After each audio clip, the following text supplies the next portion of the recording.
मंडळी, आजच्या काळात प्रत्येक जण आर्थिकदृष्ट्या सक्षम होण्याचा प्रयत्न करतोय. वाढती महागाई, बदलती जीवनशैली आणि वाढत्या गरजा यामुळे फक्त नोकरीवर अवलंबून राहणं अनेकांसाठी कठीण होत चाललंय. त्यामुळे स्वतःचा व्यवसाय सुरू करण्याचा विचार अनेकांच्या मनात येतो.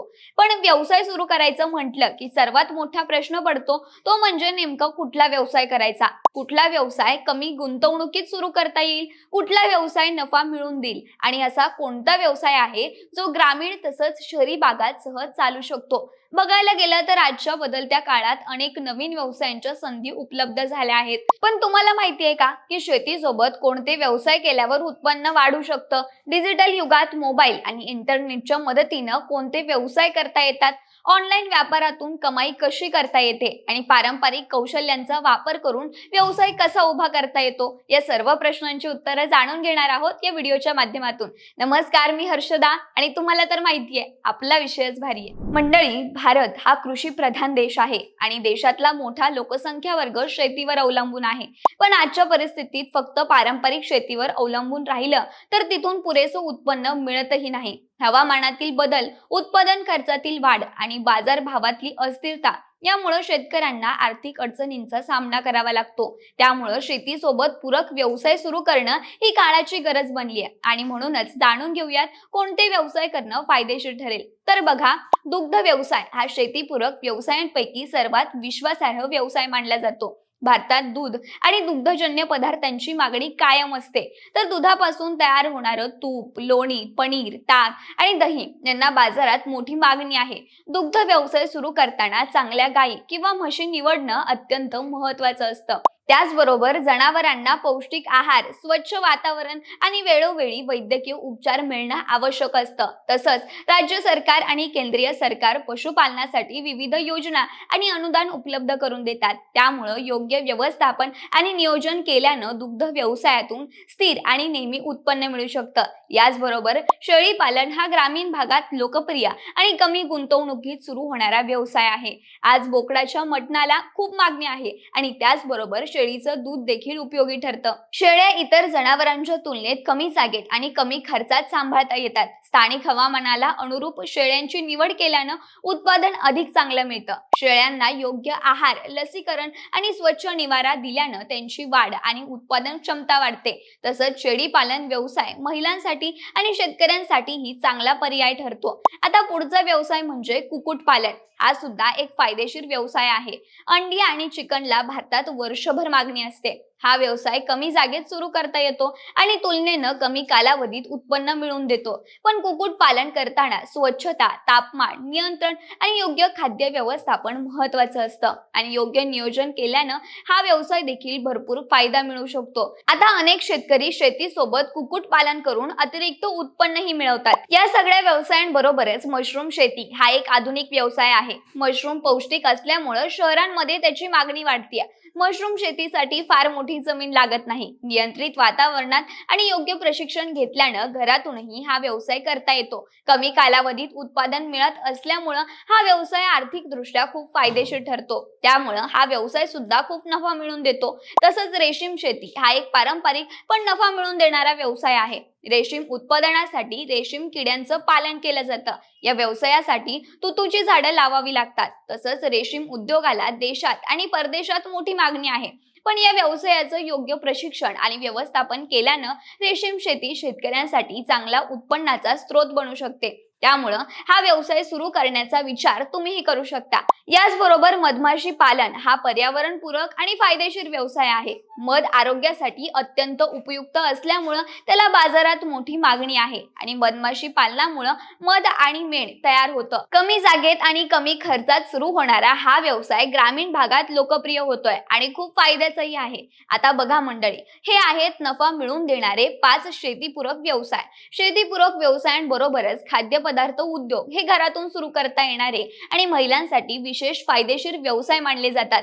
त्यामुळे भारतीय खाद्यपदार्थांना देशभरात आणि परदेशात मोठी मागणी आहे. घरगुती पद्धतीने तयार केलेले पदार्थ ग्राहकांना जास्त आवडतात. म्हणूनच लोणचं आणि पापड उद्योग हा पारंपरिक व्यवसाय आजही मोठ्या प्रमाणात चालतो. भारतीय जेवणात लोणचं आणि पापड यांना विशेष स्थान आहे. घरगुती पद्धतीने तयार केलेलं लोणचं आणि पापड ग्राहकांना आवडतात आणि हा व्यवसाय कमी गुंतवणुकीत गुंतवणुकीत सुरू करता येतो. तसंच गुणवत्ता, स्वच्छता आणि योग्य पॅकिंग यावर लक्ष दिल्यास हा व्यवसाय वाढवता येतो आणि त्यामुळे खूप फायदा होऊ शकतो. आता असाच एक फायदेशीर व्यवसाय म्हणजे मसाले निर्मिती. हा सुद्धा एक लोकप्रिय उद्योग आहे. भारतीय स्वयंपाकात मसाल्यांना अत्यंत महत्त्व आहे. घरगुती मसाले तयार करून विक्री केल्यानं चांगला नफा मिळू शकतो. पण मसाले तयार करताना शुद्धता आणि चव टिकवणं आवश्यक असतं.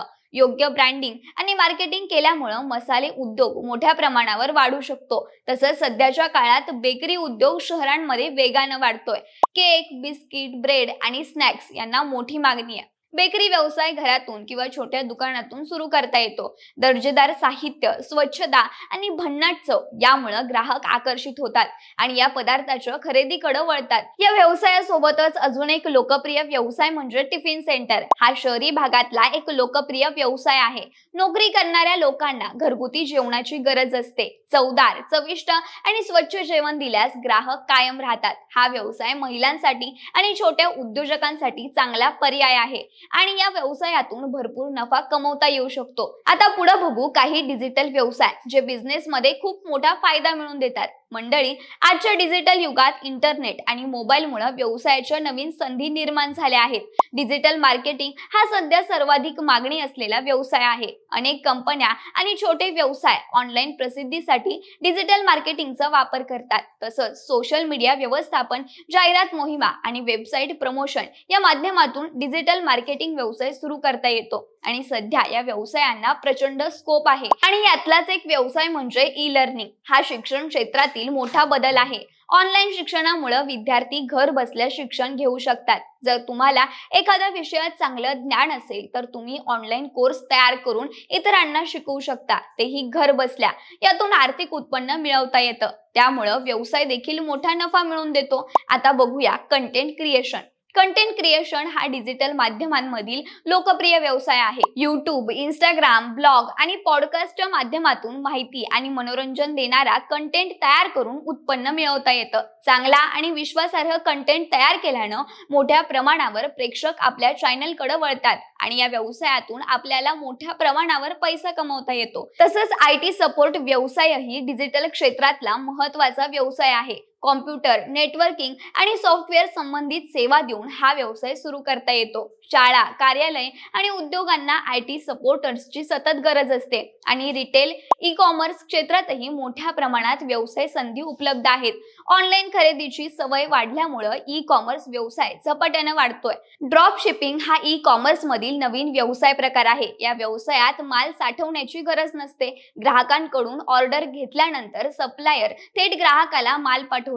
त्यामुळे हा व्यवसाय देखील खूप सोपा आणि फायदेशीर आहे. तसंच ऑनलाईन फॅशन आणि एक्सेसरीज व्यवसाय हा तरुणांमध्ये लोकप्रिय आहे. कपडे, ज्वेलरी आणि फॅशन वस्तू ऑनलाईन विक्री करून चांगला नफा मिळवता येतो. सोशल मीडियाच्या माध्यमातून हा व्यवसायाला मोठा बाजार मिळू शकतो. यासोबतच कपड्यांचं दुकान हा पारंपरिक पण लोकप्रिय व्यवसाय आहे. डिझायनर कपड्यांना बाजारात मोठी मागणी असते. फॅशन ट्रेंड समजून घेतल्यानं या व्यवसायातून चांगलं उत्पन्न मिळवता येतं. याशिवाय टेलरिंग व्यवसाय हा कायम मागणीत असलेला व्यवसाय आहे. कपडे शिवण्याचं कौशल्य असल्यास घरातूनही हा व्यवसाय सुरू करता येतो. फॅशन डिझाईन शिकल्यास व्यवसाय अधिक वाढवता येतो आणि उत्पन्न मिळवता येतं. तसंच फर्निचर, होलसेल व्यवसाय घर आणि कार्यालयांसाठी लागणाऱ्या फर्निचर्सच्या विक्रीशी संबंधित आहे. बांधकाम उद्योग वाढत असल्यामुळे फर्निचर्सची मागणीही वाढतीये. योग्य पुरवठादार आणि ग्राहक नेटवर्क तयार केल्यास हा व्यवसाय फायदेशीर ठरू शकतो. आजच्या काळात व्यवसाय सुरू करण्यासाठी मोठी गुंतवणूक आवश्यक नसते, पण योग्य माहिती, नियोजन आणि मेहनत असेल तर छोट्या व्यवसायातूनही मोठे यश मिळवता येतं. सरकारकडून विविध योजनांच्या माध्यमातून उद्योगांना आर्थिक मदत आणि प्रशिक्षण दिलं जातं आणि योजनांचा लाभ घेतल्यानं व्यवसाय सुरू करणं सोपं होतं. व्यवसाय सुरू करताना बाजारातली मागणी, स्वतःचं कौशल्य, उपलब्ध साधनं आणि आर्थिक नियोजन यांचा विचार करणं अत्यंत महत्त्वाचं असतं.